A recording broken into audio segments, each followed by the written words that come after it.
Hello friends, up till now we have had a lot of discussion regarding our energy resources, and we have discussed the non-renewable energy resources, which included a discussion on coal,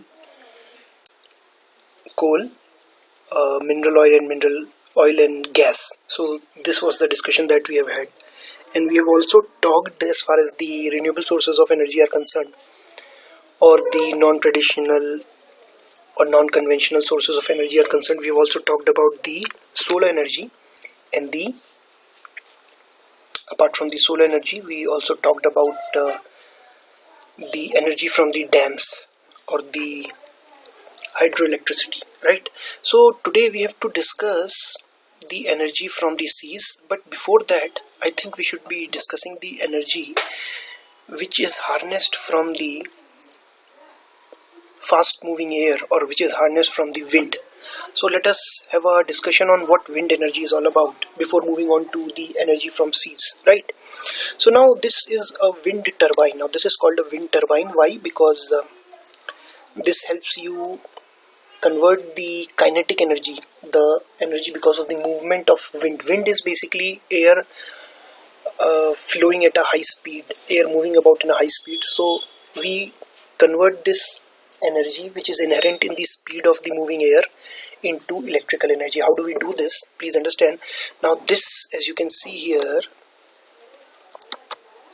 just a moment. Now this here is the windmill, right?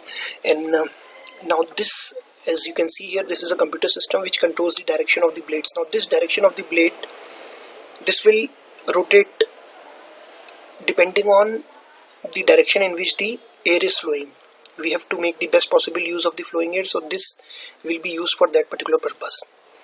Again, now what will happen, please understand. Suppose air moves like this, so this will rotate the blades of this turbine and they would start moving. There would be a spin, and because of this, the generator which is there, it would convert the mechanical energy because of the movement would get converted into electrical energy, and this is the cable which would connect the electrical energy to the consumption source.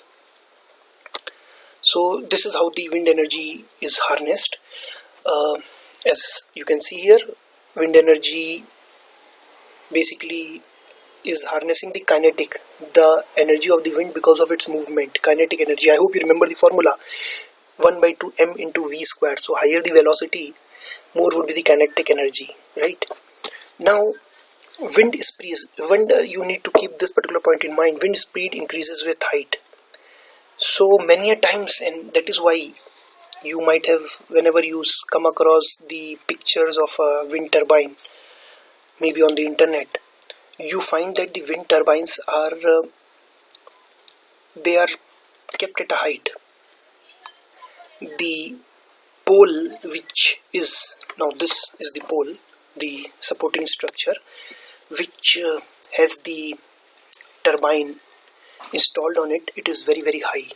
The reason is that as you go up in altitude, as the height increases, the wind speed increases, and more wind speed, as I said, would be more kinetic energy, would mean that we can have more kinetic energy and we'll convert it into electrical energy, so we can have more energy if the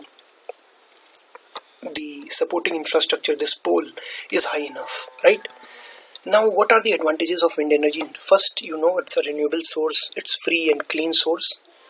Then what are the drawbacks? The drawbacks are that, first thing is that since at the top these turbines, the blades of these turbines, they're very large. So a wind farm, if you want to have wind farm, would be a place where there would be so many there would be a number of these kind of turbines.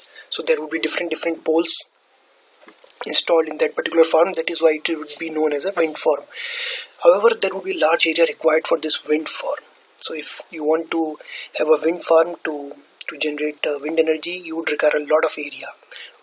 However, we have to keep in mind that this area, though it's a large area that is required, but the turbine base, the base of this turbine, which means the portion of this pole which touches the ground, which is standing erect on the surface. Now that covers only 1%. So in essence what happens is the ground area, the surface is only 1% covered because of the poles. The remaining 99% of the surface is not covered by anything. So you can use that remaining 99% portion for various purposes. For example, that particular surface can be used as a grazing ground for cattle. It can be used for various kind of crops, for cultivation of crops, right? So this is one thing that you can do, and this has to be done, otherwise the land cost would be very very high and it would make your wind farm unviable. So the thing that you will have to do is to make the empty space, to make good use of the empty space on the ground, and either use it as a grazing ground or use it for cultivation of crops or for some other purposes, right? Thirdly, we have got another option, and that option is that we can always go for offshore windmills. Since the top of the windmill, this top part is very very large, I told you that the blades would be very very large. So what you can go for is, you rather than having a ground based wind farm, you can have wind farms or windmills in the sea. That is what we mean by offshore. Offshore means far away from the shore, far away from the coast. So basically you are having these kind of windmills in the sea. So you can have these kind of structures there also, and there also when the wind blows, the kinetic energy can be converted into electrical energy, right? Again, another drawback is intermittent energy production. Now I hope you understand what is the meaning of intermittent. In production operation management you might have read about the intermittent processes. Intermittent means not continuous. So there's a gap in between, there's a break in between. So what do we mean by intermittent energy production? The energy gets produced, but then there might be a lull, a period when no energy is being produced because the wind is not at all blowing. So you can produce wind energy only when the air is blowing, when the wind is there. If such windy conditions are not there, then you would not be able to produce energy, and so the energy would not be continuous, the production would not be continuous. So naturally, what do you use in such a case? You will require a battery backup, just like it was the case in solar energy also. There also you required a battery backup. So I hope you remember our discussion in the last session. So the same case would be here. So you cannot use the wind farms or the windmills as the sole power source. You need to have an alternative power source. Why? Because whenever there is a lull, the wind speed reduces to zero, almost zero, and there is no production of wind energy. Then at that point of time you'll have to rely on that alternative power source, plus, or the other option is for you to have a battery backup, right? A storage battery. Fine. So these are the two drawbacks. Now another drawback is the noise. Generally there is a lot of noise because of these movement in the turbines, in the blades. Now please understand that though wind energy otherwise is a cleaner source of energy, but it causes noise pollution also. So this is one issue, one drawback with wind energy. Then bird kills are very very common. Many birds, they have been found to have got killed because of the movement of the blades. There are seasons when birds tend to migrate from one area to the other, the migratory birds. So many a times, if the wind farms have come up in the path of migration, in the migration path of birds, then the birds would get caught and would get killed. So this is another problem. So in that sense, again, it is causing some kind of an environmental damage also, and it also impacts TV reception at times. So there might be chances of the TV reception in the nearby localities getting impacted because of these windmills. Again, aesthetic objection. The erection of these windmills, it also causes the place to lose its beauty, and that is what we mean by aesthetic. Aesthetic means khubsurati. So this causes the place to lose its beauty because you see these poles erected everywhere, and that is why this is another objection, that windmills basically they reduce the soothing effect that a landscape has on eyes, just because they actually the vision. So this is one more objection to erection of installation of wind energy, right? Now let us talk about the energy from seas. Now as far as energy from seas are concerned, the first type that we have is the wave energy, the energy that is harnessed from the waves, motion of waves crashing on land converted to electrical energy. So you know that the waves, if you have seen an ocean or a sea, you would find out that when the sea waves crash onto the land, crash onto the coast, they have got some energy, right? Now that energy is harnessed and converted into electrical energy. This is how we generate wave energy. Generally, it has been found out that the energy potential, the potential of generating energy from seas, energy from waves, is the highest in the 40 to 60 degree latitudes, both in the northern as well as the southern hemisphere. So those areas which are between 40 degrees north and 60 degree north in the northern hemisphere, and those which are between 40 degrees south and 60 degrees south in the southern hemisphere, there the potential is the highest, right? So this is another thing. Oh, I'm sorry for this. Wind speed increases with height. This probably has been copied from the last slide, and that is why there's a problem here. Just a moment. I'll make this correction here also.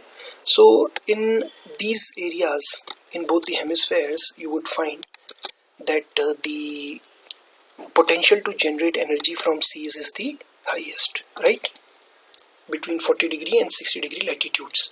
Now then we have got another manner in which we can generate the energy from seas. And how do we do this?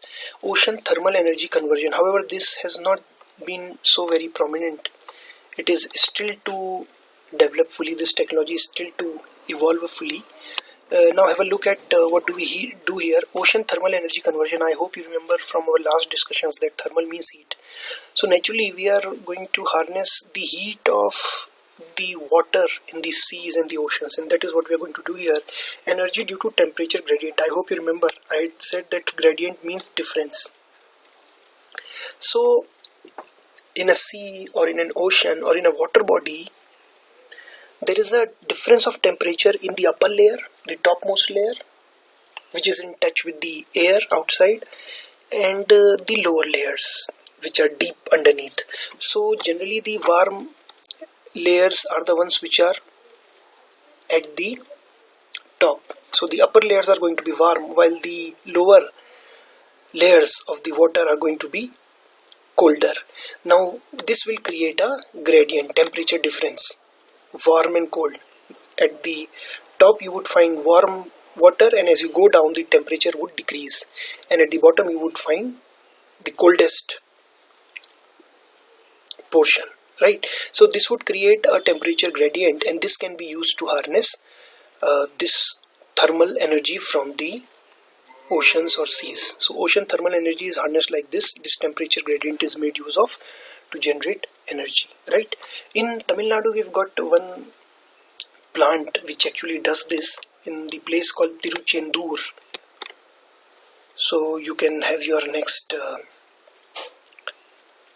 tour to this particular place and have a look at this particular plant. So Tiruchendur is the name of the place where this particular plant is located, and it is generating 1 megawatt per day. So that is not a big deal, but still, since it is clean energy, it is better than using relatively more polluting sources of energy generation. Fine. Now the third type, which is called the tidal energy. Now this is generated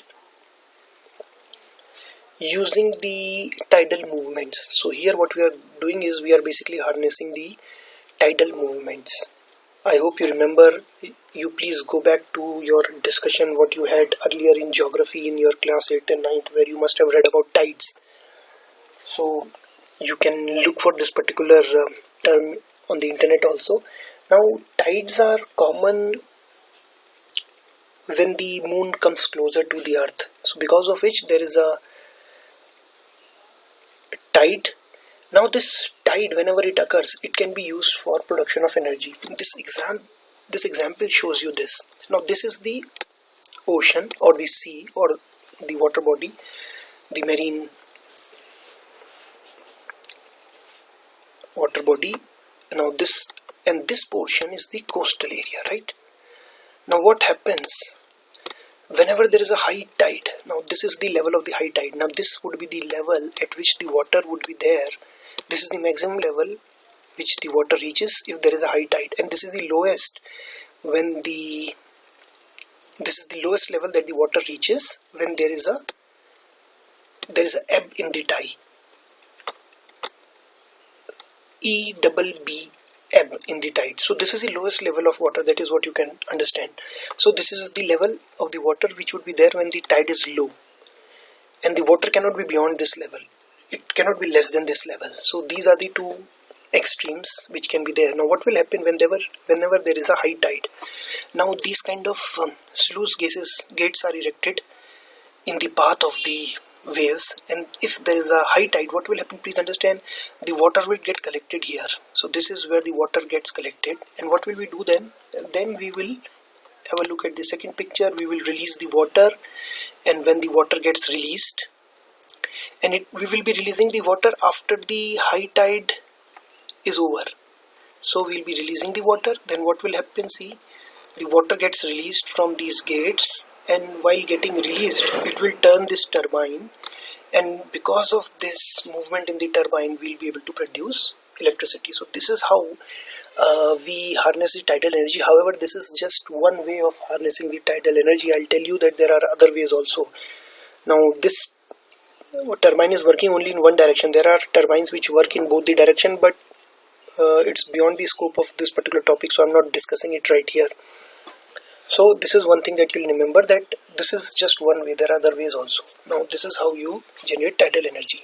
As I said, this is the one-way system that we have discussed here, because we are generating electricity only when the movement of water is in one direction, in this direction. See, when the water is moving in this direction, like it has been shown here, we are generating electricity, but the water can be used for electricity generation when the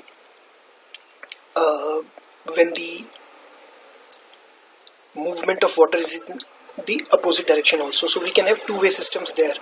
However, the picture that is shown to you is a one-way system basically, and we are not discussing two-way systems. Now what are the drawbacks? Drawbacks number one, power station blocks flow of polluted water into sea. Now this is the power station. We have got sluice gates. So what will happen? It will block off the polluted water from moving into the sea. Generally this is what happens. Now please understand, this is the coastal area and this is the river mouth.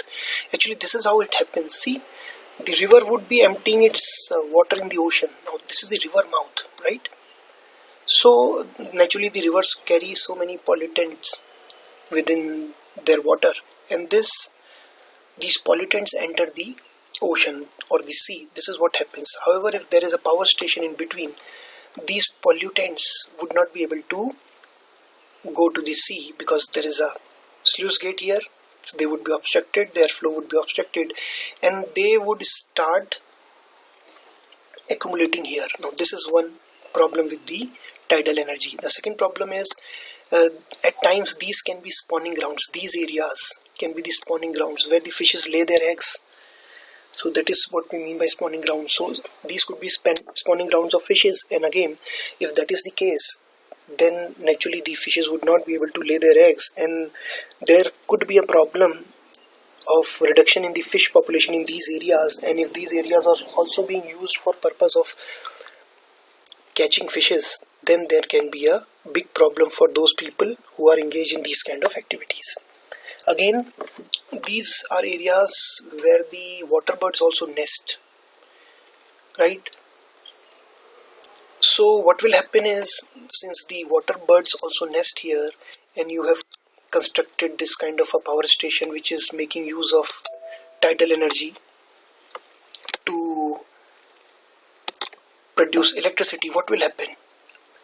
The water birds would be impacted, right? So this is one more thing that might happen because of this. Likewise, the power station can also impact the migratory patterns of the surface swimming fishes. The fishes which swim at the surface, since they are swimming at the surface, what will happen? they generally tend to swim at the surface, so they won't go too much depth.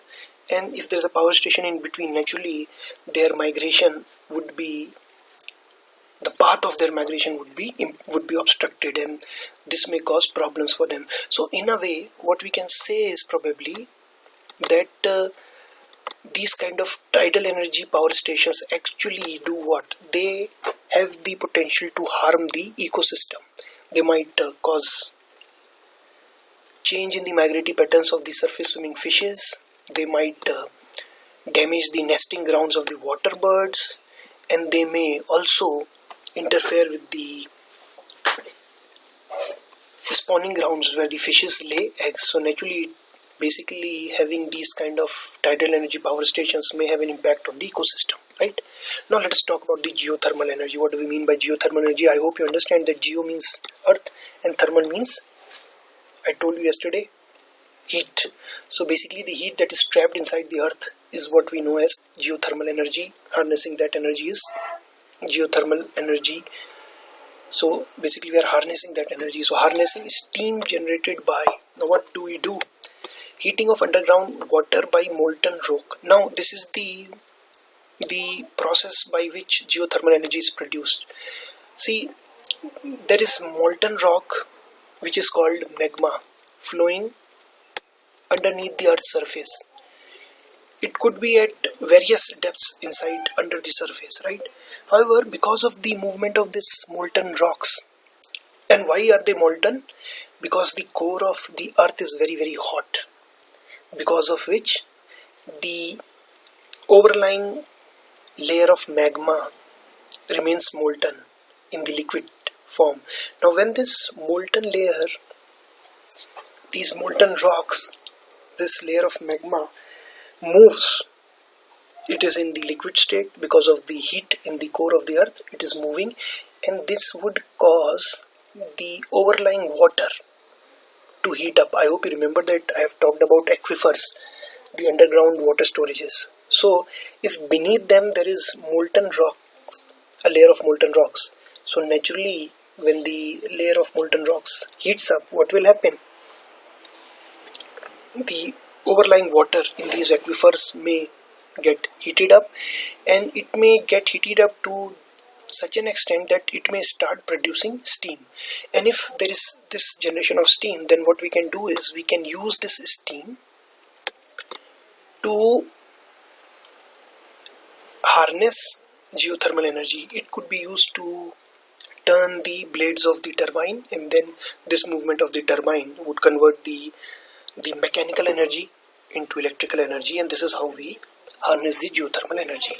Now have a look at this particular diagram. This is a very simple diagram just to make you understand. We are not concerned with the science as such of the geothermal energy. We are more concerned with how we generate it and how can we use it and what are its impacts on the ecosystem.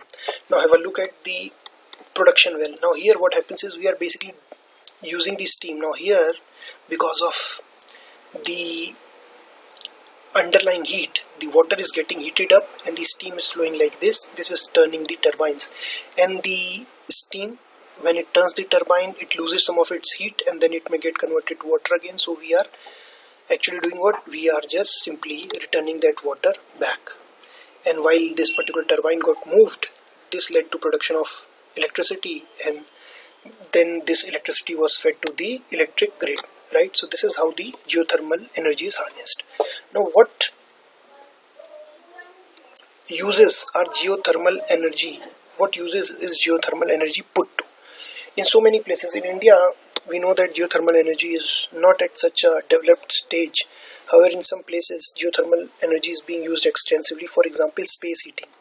So not only to produce electricity, but also to heat up space. Now here we have talked only about electricity production, please understand. But however, if you want to heat up a particular space, for example, since this steam which is here is at a very high temperature, and if it is kept in contact with any surface, maybe the surface of the room, then what will happen? Or maybe it is circulated, it is made to circulate outside the room, then what will happen? It will heat up the room, and when it heats up the room, then the heating can be achieved without consumption of electricity. So this is how it can be used for space heating also. That is what we mean by space heating, to heat up some space, right? Again, the geothermal energy also used by industries, both for heating purposes and both for electricity production, right? And these are some of the countries which are using geothermal energy at a very large scale: Iceland, Japan and New Zealand. All of them are in different continents, and in Himachal Pradesh also we have got the potential to produce geothermal energy at a place called Manikaran in Himachal Pradesh. What are the benefits of the geothermal energy? Number one, cheap. You don't have to spend a lot. But then, and again, you know that it is a renewable form of energy again, so that is an added advantage. But what are the drawbacks? Many a times these fluid which come here, so the water that comes in, the steam that is there, that may also contain other fluids, and they may contain minerals which might corrode and cause pollution. So those minerals might corrode this turbine and the system here because they've got some minerals. So corrode means junk lagana. Corrosion will lead to decrease in quality, and it would also impact the maintenance, because more corrosion would mean more maintenance, more frequent maintenance, and the equipment would also not be able to survive for long, so you'll have to replace the equipment also. So this is one problem with the geothermal fluids. If they contain, it may not always happen, but if they contain mineral which are corrosive, then it could be a problem. And again, if there are some contaminants, what do we mean by these contaminants? If there are some contaminants, some pollutant, some material which has contaminated this steam, then before disposing it off through this injection well, what do? Before disposing it off, I am throwing it away now. Once I have used the steam and I have used the energy contained in the steam and it gets converted to water, then what do? I'll have to inject it back into the earth. So I'll inject it back into the earth. However, before doing this, before injecting it back into the earth, before disposing of the remaining portion, what you have to do is you have to remove the contaminants. So the contaminants have to be removed. So this could be an added cost for you. So you might have to remove those articles, those materials which have contaminated the fluid here. Is this okay? So these are the drawbacks. Now let us talk about the nuclear energy. Now this is a nuclear fission reactor. Is it fine? Nuclear fission reactor. So I'll just give you a brief idea about how actually we produce nuclear energy. See, this is the reactor. Basically, this is the main part of the reactor. What happens here is, now these are the control rods made up of boron. I hope you have read about this earlier also in your 10th class or 12th class also. Now this is the boron control rods which actually absorb the extra neutrons which are emitted by the radioactive fuel, which is uranium. So these three are the uranium rods and these are the boron rods. Now what happens is, if you have these boron rods, they will absorb the extra neutrons, and this will keep the fission reaction going on in a controlled fashion.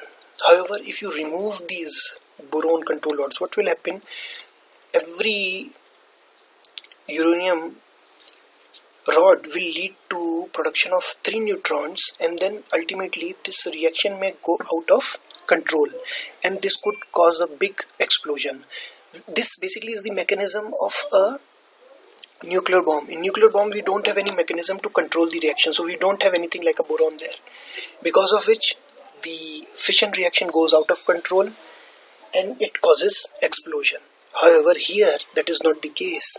Here we have got the control rods, so they absorb the extra neutrons and they ensure that the fission reactor remains in control and it does not go out of control. Fine. Now what happens is, because of this, some heat gets produced here. This uranium is the radioactive substance. It produces some neutrons, they bombard with each other, a lot of heat energy is produced. This heat energy gets transferred via hot sodium. Sodium is circulated in this particular chamber. This is the heating chamber, so sodium is circulated inside this chamber. So see, the sodium is pumped here, and when the sodium reaches here, it heats up because of the heat generated by the nuclear fission reaction. And then what will happen? This sodium will heat up, and then it would start moving here, and when it reaches this particular place, what will it do? It will actually use this heat energy of itself to heat up the water which is there. Now this water will lead to, this heating of water into steam would lead to generation of steam, and this steam would be then further running the turbine, and this is how actually nuclear fission energy is getting converted to electrical energy. This is fine. Why is sodium used here and not some other material? The reason is that sodium has a relatively higher temperature, has a relatively higher boiling temperature, so that is why sodium is circulated in this heating chamber. The job of the sodium is to take the heat from here and deposit it here. So sodium gets heated up here, then when it reaches this chamber, it is made to circulate through the water, it exchanges its heat, it reduces its temperature, it transfers its heat to the water, water gets converted to steam, steam runs the turbine. This is fine. The job of the graphic core, it actually moderates the speed of the neutrons so that the reaction could take effectively. The job of the boron control rods is to absorb extra neutrons so that the nuclear fission reaction does not go out of control, it remains in control, right? Because if it goes out of control, there can be a big explosion, and that is why nuclear energy is also a very risky source of energy. What are the benefits? The energy is very, very cheap. If you don't take into account the installation cost, the setting up of the plant, the installation cost, then you would find that the nuclear energy is very, very cheap. For example, 1 kilogram of uranium-235 will produce as much energy, electrical energy, as would be produced by 1000 ton kilo. So 1000 ton, coal. 1000 ton is 10 raised to the power 6 kilogram coals. 10 lakh kilogram coals. So that is the energy that 1 kilogram of U-235 can produce. So in that sense, it is very, very cheap. So you don't have to spend a lot on your fuel. However, naturally the installation costs are very, very high. Then what are the drawbacks? There could be accidents. As I told you, what if somebody removes these control rods? What will happen? The nuclear reaction would go out of control, and there could be an explosion. There could be leak of radioactivity in the environment, and this leak of radioactive radiations in the environment, what will happen? This will damage the surroundings, and it will also cause deaths and deformity and cancer across generations. So the people who suffer from these kind of accidental radioactivity disasters, what will happen? They might die, they may suffer various problems, they might be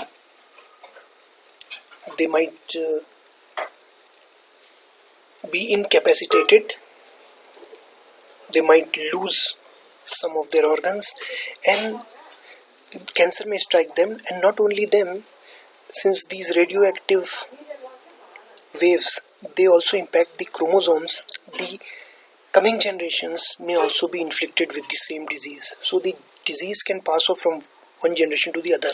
So this is one major drawback of the nuclear fission reactors, of the nuclear energy. One example of such an accident taking place has been given here in Chernobyl, USSR, right? And very recently, around 3 to 4 years back, a similar accident, however the casualties were much less there, took place in Japan also, right?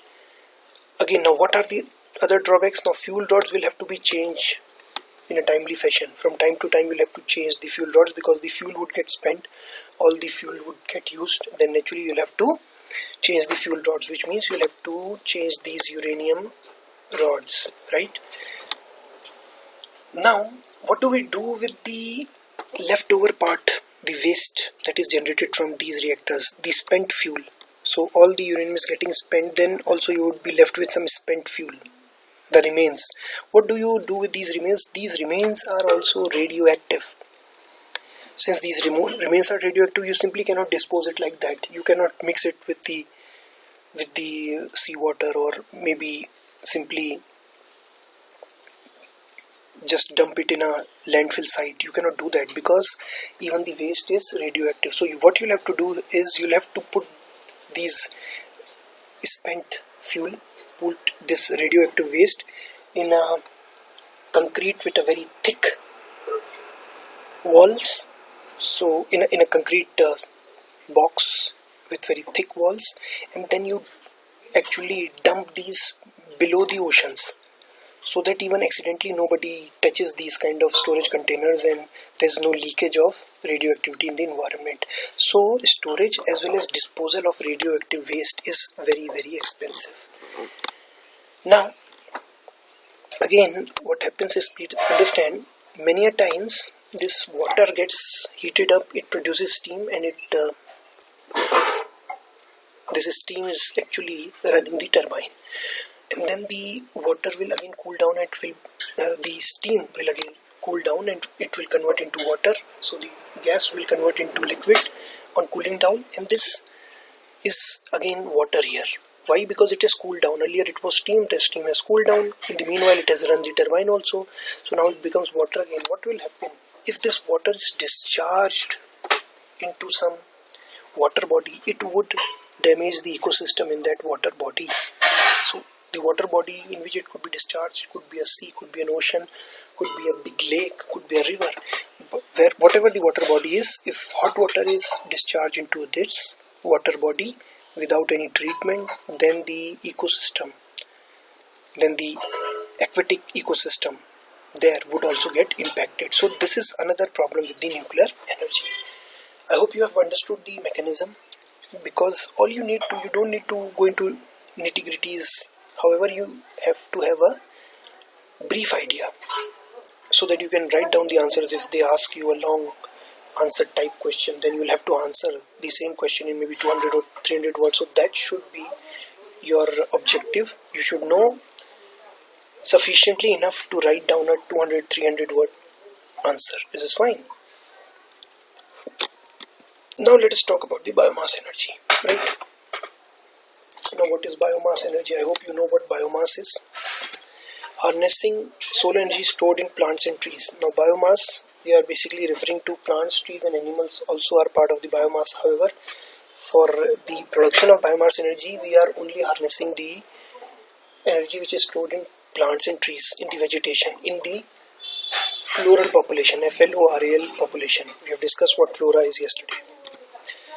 So this can be done in three manners. First method is to burn straight away in presence of oxygen to produce heat, which happens in the case of some rural communities. They burn the firewood and the heat is used to produce, heat is used to cook food or maybe to heat up water. So this is one way in which you can use the biomass energy. However, this is going to be very polluting and less efficient. You will be using up a lot of firewood, but you would not be able to cook that much food there. So in that sense it is less efficient and it is more polluting, because there would be so many pollutants which would be let off in the environment. Then the second option that you have is to convert the biomass into liquid fuels. So the energy stored in plants and vegetables and vegetation and trees, that is converted into liquid fuel, right? And there's a particular process for this. And generally the liquid fuels which are obtained generally are methanol and ethanol, CH3OH and C2H5OH. Now what is the source of these kind of biofuels? sugarcane waste, which is also known as the waste of sugarcane that can be used for production of biofuels. Likewise, soybean oil. So these are some of the examples of sources which can be used to produce biofuel. What are the uses of biofuels? It is many a times in the last 1 decade it has been increasingly used in transportation sector. What happens is, please understand, this is actually mixed with the oil which is used for transportation purpose, the petrol and the diesel, and it is mixed in a proportion of 1 to 9, that is 5 to 10% would be the biofuel, the remaining 90% would be the petrol or the diesel. So this is how it is mixed with the traditional fuels, and this is done so that the emission and pollution because of use of petrol and diesel could be controlled, and secondly because this also helps you reduce your import bill. Now this is very important as far as India is concerned. If you start mixing 5 to 10% of biofuel in the overall fuel that we are using for transportation purpose, this will reduce our import bill, oil import bill by 10%, which would be a big gain for us. So that is why biofuels are very important for India also. Then we are now going to discuss biogas. Just like in biofuels we were converting the biomass into liquid fuels, in biogas we are converting the biomass into some gaseous fuel, right? Now this gaseous fuel would be a combination of gases like CH4, which has a very high calorific value and which is basically used as a source of heat for cooking food. So this biofuel that will be there will contain methane, CH4, carbon dioxide, and then hydrogen sulfide and a little bit of water vapor also.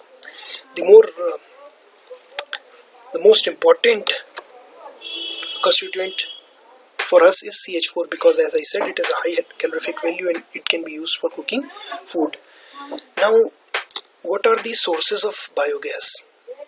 What all sources can be converted to gaseous fuels? It could be the plant material, the waste plants that we have, the dead leaves, dead plants that we have, the animal waste. Many a times we have been using the cow dung. We can also make use of the household waste for whatever reasons you are generating some household waste. If that household waste is basically an organic household waste, for example, the rotten vegetables, rotten fruits, banana peel or orange peel, or maybe the outer shell of the egg, once you have used it to when you have consumed the omelette, the outer shell is remaining, so you can use that particular shell also. So these kind of household waste, they can be made use for generating biogas, right? The rice husk.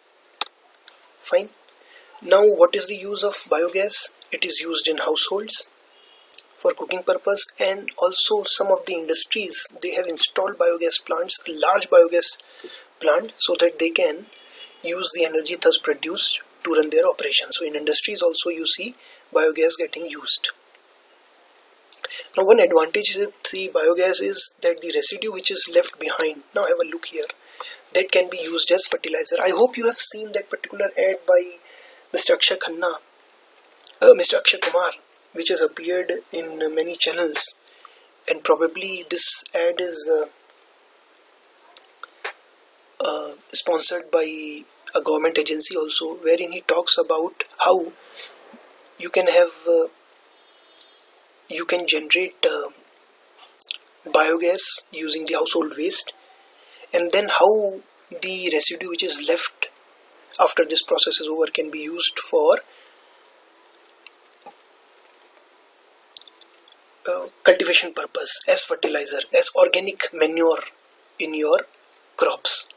So this is what we'll be doing with the residue that is left after conversion to biogas also. Have a look at this kind of a very simple diagram of a biogas plant. Now this is where you put in your household waste, right? And this is the digester tank. So what will happen here is there is actually anaerobic reaction taking place here. Anaerobic means without air. So there is absence of air here, and because of which there is this reaction going to take place, anaerobic. And these compounds which are there in this household waste, they are going to be broken down into simpler compounds. They would be decomposed, right? So this is what basically would happen inside, and while they are getting decomposed, it would lead to formation of the biogas. The biogas can be accessed from here, so you can connect it to your kitchen, you can connect it to your other appliances where you can use biogas, for example heat stoves. And thirdly, whatever sludge remains, whatever remains can also be used for purpose. You can take it out from here. In fact, it gets pushed here, and whenever it reaches this level, you can simply take it out and can use it in your fields, right? So there are two advantages. One is you are getting fuel, the other one is you are also getting some kind of organic manure for your fields. And that is why biogas is a very relevant solution for our villages and the farm communities in our villages. And that is why government has been incentivizing setting up of biogas plants, household biogas plants in our villages in the rural areas, right? Now, what are the drawbacks and benefits associated with biomass energy? You know that it is a cleaner fuel. However, when you burn specifically the firewood, when you straight away burn the biomass without converting it into a liquid fuel or converting into gaseous fuel, you straight away burn it, what will happen?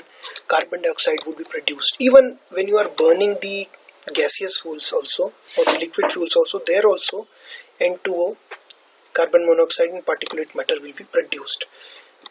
However, the advantage is, this is the advantage, that the sulfur dioxide emissions would be less. So there would be less amount of sulfur dioxide emissions, while there would be a lot of carbon dioxide which will be produced, and then there would be N2O, carbon monoxide and particulate matter that will also be produced. So they are not as clean as they look like in the first place. They do produce these kind of, maybe the biogas or the biofuel, so they do produce other pollutants also, right? Now let us talk a little bit about the organic municipal solid waste treatment. What do we mean by this? You know that if you are living in a city, if you are a resident of a city, you know that there is solid waste treatment that takes place in that particular city. Solid waste is the waste generated by your households and which is in the solid state. So that is the solid waste which is generated in your households. Now it could be the plastic that you have, plastic bottle that you are throwing away. It could be the wrapper of the package that you have just received from Amazon. It could be the rotten fruits and vegetables that you are throwing away in the garbage. It could be the rotten vegetables. It could be the other wastes which are generated in a household, which includes maybe the paper waste, or it could be the old stationery items. It could be the tube of a toothpaste. So there can be a number of solid waste produced by a household. Now, how do the civil administration in the city, how do the urban administration in the city, how can the urban administration in the city tackle this problem? How can they tackle this problem? So, for example, what can they do? The organic waste which is there, for example, the banana peels, orange peels, and then the outer shell of the eggs, the rice husk or the food that has got damaged, that has got rotten, that is now rotten. So you can use them and you can use it for composting. What do we mean by this?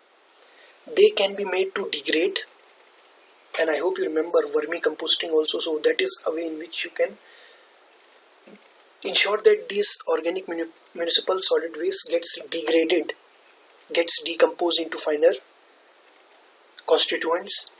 So this is one way. So you can use it for this particular purpose. The solid waste would be composted in presence of maybe vermicomposting those earthworms, and then you can generate manures for fields. So this is one way, but then you cannot do it with the inorganic waste. You cannot do it with plastic waste or maybe the iron implements which have been thrown away. So for those kind of waste, what are you going to do? You may get them recycled. Many constituents of the solid waste generated from the household, they cannot even be recycled. So in that case, what will you do? You will incinerate them. Incinerate means burning them in presence of oxygen, and the heat energy is then used to produce electricity. Heat gets converted to energy when you use the heat to heat up the water, and then steam is generated, and then steam is used to run the turbine. So this is how you convert the heat generated because of incineration, burning in presence of oxygen. That heat can be converted to electricity. For that we have got steam turbines. So the turbines are running on steam, and steam is getting produced from the water that got heated up when we were burning the solid waste that we had. And the remaining portion, which can neither be composted, which can neither be converted into some kind of a manure, which can neither be burnt because it might emit harmful gases. So we are not even burning that material. So those kind of materials would be dumped in the landfills. So there are landfill sites. For example, when you go to Delhi, in Ghazipur, there is a landfill, a very large landfill. So these kind of waste are then dumped into the landfills. Ideally, the best case scenario would be when we are composting most of the solid waste that we are generating in our households. However, this does not generally happen, and there are so many waste items that have to be incinerated, that have to be burnt, and then there are some others that have to be dumped in the landfills. So this is how the solid waste generated in municipalities, urban areas, that is treated. The household solid waste is treated in this particular fashion. I told you the best manner in which you can do this is by composting. If the household waste contains a lot of organic material, then you can simply go for composting. And please, you should also understand one more point here. See, because to treat the waste, you have to first find out which one is organic, because the organic waste would be composted. Which one is not organic, because it has to be burnt. Which one can be recycled, because then you are going to recycle it. So as I said, the old refrigerator that can be recycled, for example. So you have to basically, the municipality will have to do what? First of all, segregate the waste depending on their composition. The organic waste would be kept aside for composting. Those which can be recycled, which can be kept aside for recycling purpose. Those that can be burnt then will be burnt. They will be incinerated to generate electricity. And those which cannot be burnt because the dangerous fumes, they can produce dangerous fumes, then what will you do with them? You will segregate them also, and you will dump them in a landfill. So basically, segregation has to be done at the level of the municipality. However, if you do this segregation in your own household, then don't you think it would make the job of the municipality much easier? Fine.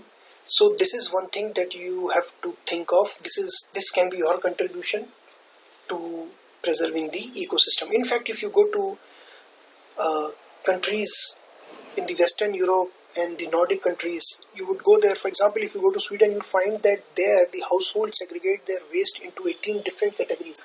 We here in India know of only 2 categories, the dry waste and the wet waste, that is all. However, there they are segregating in 18 different categories. So they are reducing the workload of the municipalities also, and the waste that is being generated from the household can be put to some good use also.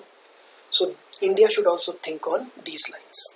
Okay, now that we have discussed the biomass energy also, we have discussed the sea or wave energy, we have discussed the tidal energy, geothermal energy and the wind energy. Now it is the time for us to talk about energy conservation and sustainable use. I hope you remember what we mean by sustainable use. Use of any resource in a manner, in such a manner that the resource would be available for the coming generations also. You don't consume so much that nothing is left for the coming generation. This is what is meant by sustainable use. So we are going to talk a little bit about some energy conservation measures that we can adopt as a society. Number one, we should rely on extensive use of renewable energy sources.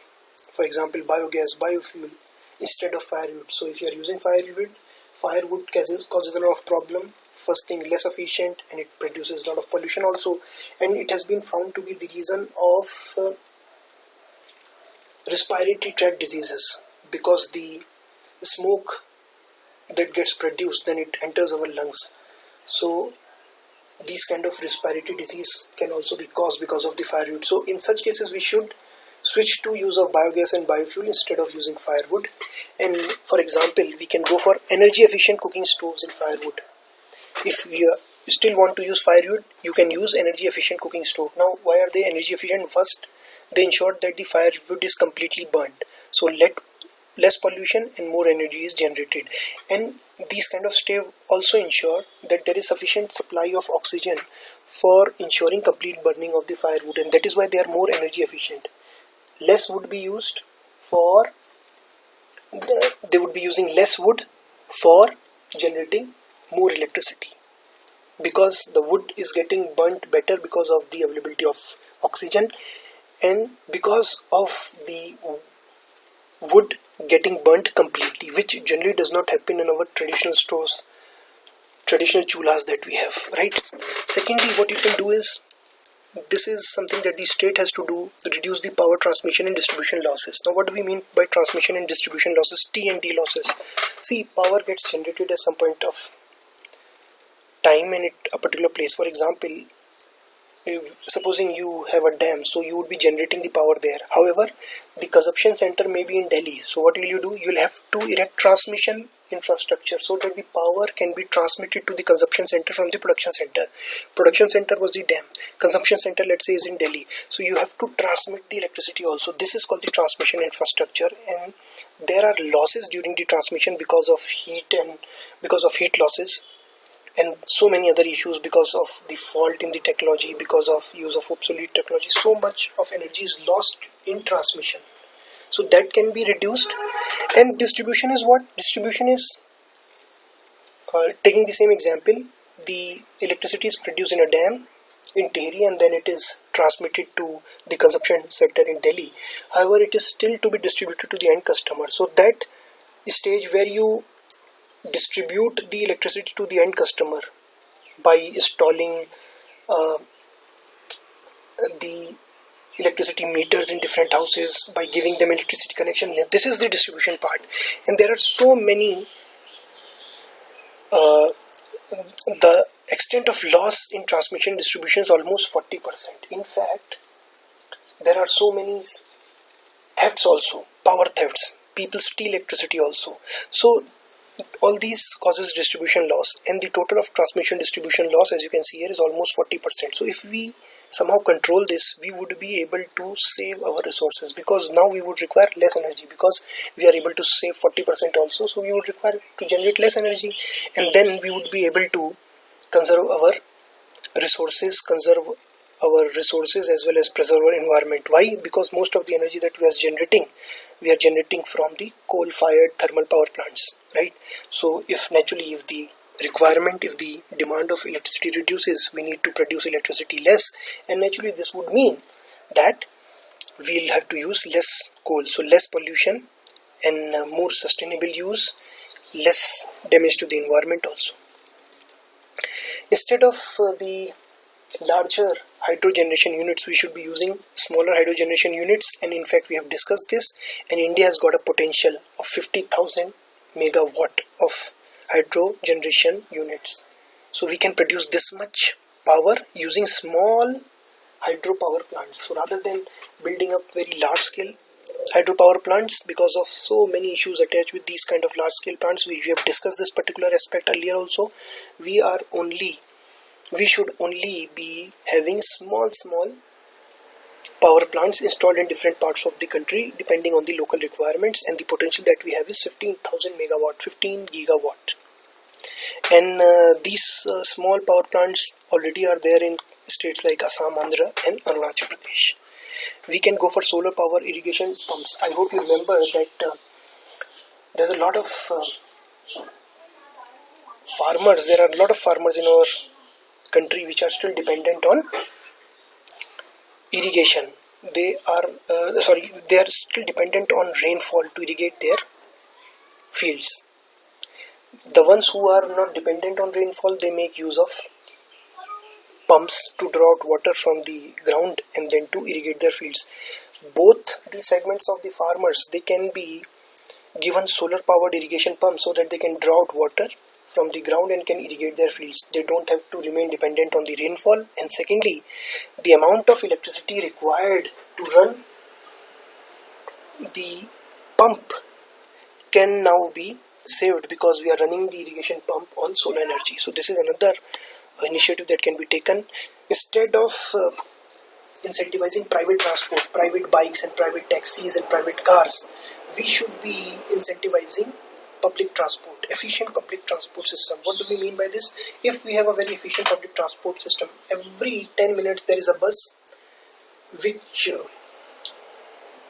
plies on the route from your house, where your locality is, from your colony to the college. Don't you think you would probably prefer taking a bus instead of riding your own bike or using your own car?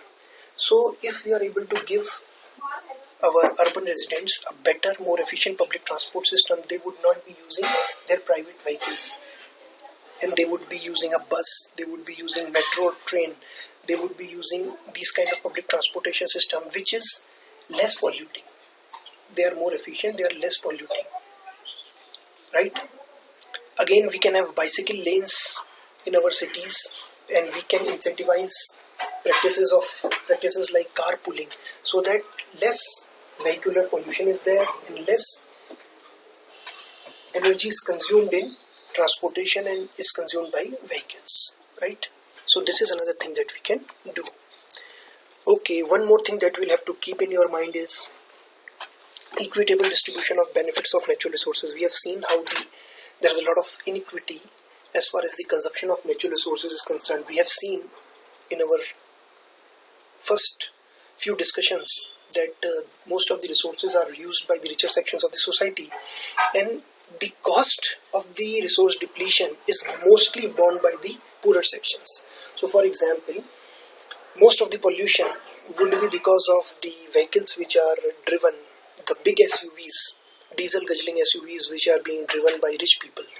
However, because of this kind of pollution, if there is a smog kind of a condition, there is an acid rain, it is the poor community that suffers the most because they simply don't have any means to protect themselves from these ill effects of pollution, while the richer community can always have their own protective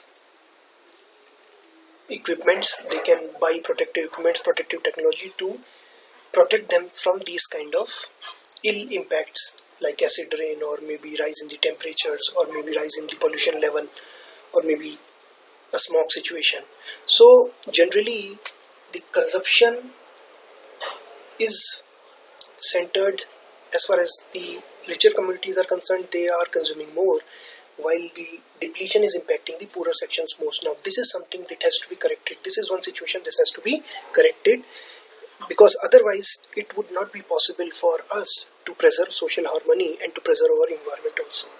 And secondly, the most important part is, what can you do to preserve your environment? How can you contribute to preserving the environment? How can you contribute to reducing the population? How can you contribute to making more efficient use of the various resources that have been bestowed on us by the Mother Earth? So the idea here is that you should think of what role can you play, you as an individual, you as a member of your family, and you as a member of a close group of friends. What role can you play in energy conservation, in protecting the environment and preventing the damage to the environment? This is something that you have to think over, because there might be questions figuring in the test which try to probe you on this particular aspect, which may ask you to specify what role you can play effectively to save the environment, to preserve the environment, and to prevent the damage to the environment, and to use the resources in a sustained manner, right? So please be prepared for this particular question. Thank you very much.